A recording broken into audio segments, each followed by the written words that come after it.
2022 সালে পারিবারিক পুষ্টি বাগান পাইছি। পাওয়ার সাথে ওইটার মধ্যে আমি পাইছি হইল একটা জার্জি পাইছি, একটা নেট পাইছি। প্রতি বছরই আমার 2বার করে বীজ দেয়।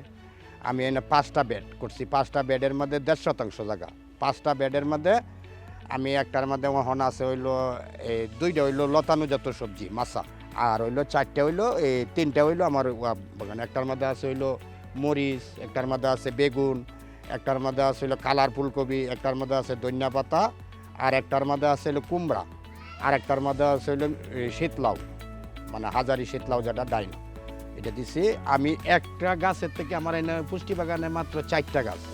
4টা গাছের মধ্যে আমার কার্তিক মাস থেকে লাউ বিক্রি হয়েছে আমার 4000 টাকা, 2000 টাকার বেগুন বিক্রি হয়েছে, বাঁধাকপি বেচছি 3000 টাকা। নিজের চাহিদা মিটাও, আবার মানুষেরও দেয়। একদম পতিতা ছিল ওই জায়গাটা। পরমেন পাত দিই, আমি কীটনাশক খুব একটা ব্যবহার করি না। নিজে ওই যে জৈব কীটনাশক তৈরি করি, ধরো নিম পাতা, গুঁড়া হুল গুঁড়া পাউডার দিয়া, সাবানের পানি দিয়া আমি নিজে কীটনাশক তৈরি করি, আমি দিই গাছের মধ্যে। আমি বাজারের কীটনাশক খুব কম ব্যবহার করি। আমি অনেক খুশি, আমার ফ্যামিলিও খুশি। আমার হইলো 2 মেয়ে 1 ছেলে। মেয়ে 2জন লেখাপড়া করতে, আমার পোলাপানও আমার লগে সহায়তা করে, আমার পরিবারও আমার লগে সহায়তা করে। আমার আল্লাহর রহমত কোনো কিছু কিনতে হয় না বাজারতে। পেঁয়াজ রসুন সবই আছে।